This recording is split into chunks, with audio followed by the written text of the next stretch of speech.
ऐसे हमारे एक आचार्य हुए श्री रामानंदाचार्य। कौन? श्री रामानंदाचार्य, रामानंद संप्रदाय के प्रवर्तक, और उनको प्रभु श्री राम का ही अवतार माना जाता है। तो श्री रामानंदाचार्य जी जब अपने बाल्यकाल में थे, अपनी युवावस्था में थे, बहुत ध्यान से सुनिएगा, जब भक्ति के बीज रोपण नहीं हुए थे, बीजारोपण नहीं हुए थे उनके चित्त में, उस समय की बात है। नगर में कोई प्रवचन चल रहा था और श्री रामानंदाचार्य जी बैठ करके सुन रहे थे। तो प्रवचनकर्ता ने कहा, राम के भरोसे बैठ जाओ, राम जी सब आनंद करा देंगे।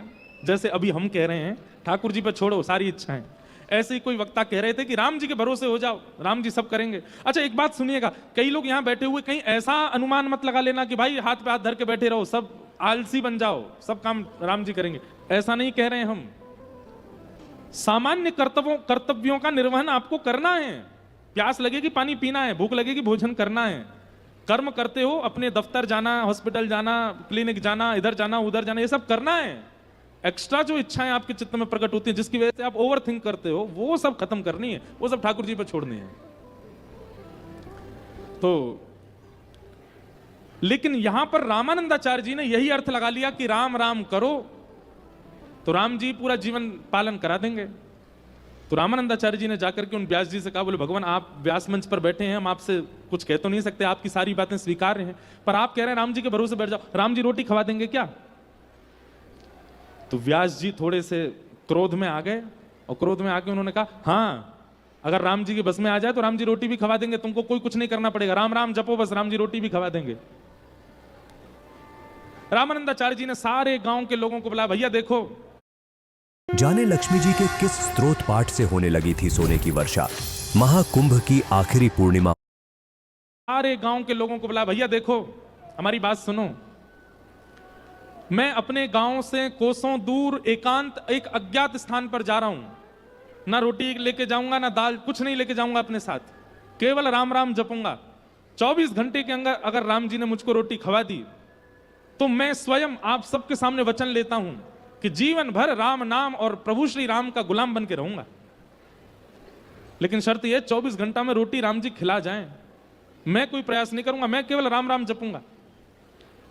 अज्ञात जगह जाऊंगा ताकि कोई परिचित पहुंच ना जाए, कहीं व्यास जी पहुंच ना जाए, कोई व्यवस्था मेरे लिए भोजन की ना कर दे, इसलिए अपरिचित अज्ञात जगह जाकर के राम राम जपूंगा। रामानंदाचार्य जी चले गए और कहीं दूर पहाड़ों के पास नदी के किनारे पहुंचे, वहां पर एक विशाल वट का वृक्ष था, उस वृक्ष के घने वृक्ष के अंदर चले गए, ऊपर बैठ गए ऊपर, और ऊपर बैठ करके राम राम राम राम राम राम राम राम राम जपने लगे। जपते जपते थोड़े ही घंटे बीते, इतने में ही कोई तीर्थ यात्री आए, और तीर्थ यात्रियों ने आकर के नदी में स्नान किया। स्नान आदि करके अपना झोला वोला रखा था, झोला खोला और वस्त्र आदि पहने दूसरे, और कहा भैया बहुत भूख लगी है, वो पिछले गांव से कुछ प्रसादी लेकर के आए हैं, उसको पालें, यहीं पे फिर आगे चलेंगे। और उन तीर्थ यात्रियों ने प्रसाद खोला, उसमें पूड़ी सब्जी गुलाब जामुन आदि सब गांव के लोगों ने जो प्रसाद दिया वो सब था। प्रसाद खोल के सामने रखा ही था, इतने में ही एक डाकू आ गया, और डाकू अपनी सेना के साथ आया, आकर के बोला इन सबको बंदी बनाओ, इनके पास जो कुछ हो सब कुछ लूट ले चलो। वो बेचारे खा भी नहीं पाए, हाथ ऊपर करके खड़े हो गए। उनके झोला वोला देखे तो उसमें कुछ कपड़े, कुछ दक्षिणा, कुछ ग्रंथ किताब मिली। डाकुओं ने बोला सब हरण कर लो। तभी एक सिपाही बोला, बोले महाराज 56 भोग भी है, आपकी आज्ञा हो तो पालें, बढ़िया गुलाब जामुन पूड़ी सब्जी सब दिख रही है। डाकू बोला हाँ हाँ बैठो, सब लोग उड़ाना शुरू करो। अब सब लोग जैसे ही बैठे, इतने में ही पाते ही पता नहीं क्या हुआ, वो डाकुओं का सरदार था, बोले रुको रुको रुको, एक मिनट थोड़ा जांच कर लो कि ये प्रसाद में कहीं जहर तो नहीं है। आसपास सब टटोलने लगे, व्यवस्थित तो है ना, कहीं ऐसा तो नहीं हमको मारने के लिए किसी ने षड्यंत्र किया हो। उन लोगों की जांच करी, हठपूर्वक पूछने लगे। उन लोगों ने कहा नहीं नहीं महाराज कुछ नहीं है, पास के गांव से लाए, आप लोग प्रेम से पाओ। डाकू बोला नहीं नहीं मुझे तो कुछ गड़बड़ लगती है। उसने जैसे ही ऊपर देखा पेड़ पर, वहां रामानंदाचार्य जी बैठे राम राम कर रहे थे, राम राम राम राम, नीचे देख रहे थे। डाकू बोला मिल गया, षड्यंत्रकारी मिल गया, इसको नीचे उतार के लाओ। नीचे उतार करके लाए। रामानंदाचार्य जी ने हाथ जोड़े, राम राम राम राम राम चल रहा था उनका। बोले ये इसी की चाल है, ये किसी राजा का गुप्तचर है, इसने हमारे लिए विषैला भोजन यहां रखवा दिया ताकि हम लोग खाएं और खा करके हमारी मृत्यु हो जाए या हम बेहोश हो जाएं और ये पकड़ के हमको राजा के पास ले जाए। सब संग के बोले हाँ यही लग रहा। बोले अब एक काम करो, इसको हाथ पैर बांधो, इसका मुंह खोल के इसी को खिलाओ, जितनी सामग्री सब इसके मुंह में डालो। 2 सिपाहियों ने पांव बांध दिए, 2 ने हाथ बांध दिए। राम राम राम राम कीर्तन चल रहा था रामानंदाचार्य जी का।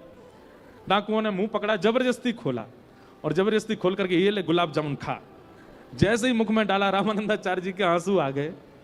बोले भैया राम नाम खिलाता नहीं है, जबरदस्ती हाथ पांव बांध के खिलाता है, ये राम नाम का प्रभाव है। महाराज रोटी सब्जी गुलाब जामुन पकौड़ी कचौड़ी रायता सब खवा दिया उनको। पेट बिल्कुल तर हो गया। अब वो प्रसाद तो था 10-5 लोगों का, अकेले रामानंदाचार्य जी बेचारे कितना पाए। खाते खाते खाते नर भर गया पूरा। तब डाकू के जो लोग थे उन्होंने कहा महाराज जी थोड़ा देख तो लीजिए, अगर ये जीवित रह जाए, इसको कुछ ना हो तो बचा हुआ हम पालेंगे। थोड़ी देर बाद देखा रामानंदाचार्य जी को कुछ नहीं हुआ, तो बाकियों ने भी पाया। हाथ पांव खोले, हे भाई जब तेने कोई षड्यंत्र नहीं किया था तो ऊपर क्यों बैठा था तू? बोले अब मैं क्या बताऊं मैं क्यों बैठा था। मैं राम नाम के ऊपर अधीन होकर बैठा था कि अगर राम नाम में सामर्थ्य होगी तो मुझे बिना प्रयास के भोजन मिलेगा, और मुझे आप लोगों ने पवा दिया। उसी क्षण रामानंदाचार्य जी आए और आकर के उन्होंने पूरा जीवन राम नाम को अर्पित कर दिया। आगे चल के आप परम विद्वान हुए, परम वेदज्ञ हुए, परम ज्ञानी हुए और श्री रामानंद संप्रदाय के प्रवर्तक हुए श्री रामानंदाचार्य जी। अगर भैया जिद में आ जाओगे कि राम नाम में सामर्थ्य है तो राम नाम पवा दे, तो राम नाम इतनी सामर्थ्य भी रखता है कि आपको पवा भी देगा। पर इस कथा को सुनने के बाद अगर कोई जाके यूं कहेगा कि भाई अब मुझे भी राम जी जैसे उनको पवाए वैसे तो नहीं पवाएगा राम नाम। प्रेम हो आपके चित्त में, आपका स्वभाव मधुर हो ठाकुर जी के प्रति, आपने खूब समय व्यतीत किया है ठाकुर जी के भजन में, तो यह भी संभव है कि केवल नाम जप से आपका पोषण हो जाएगा।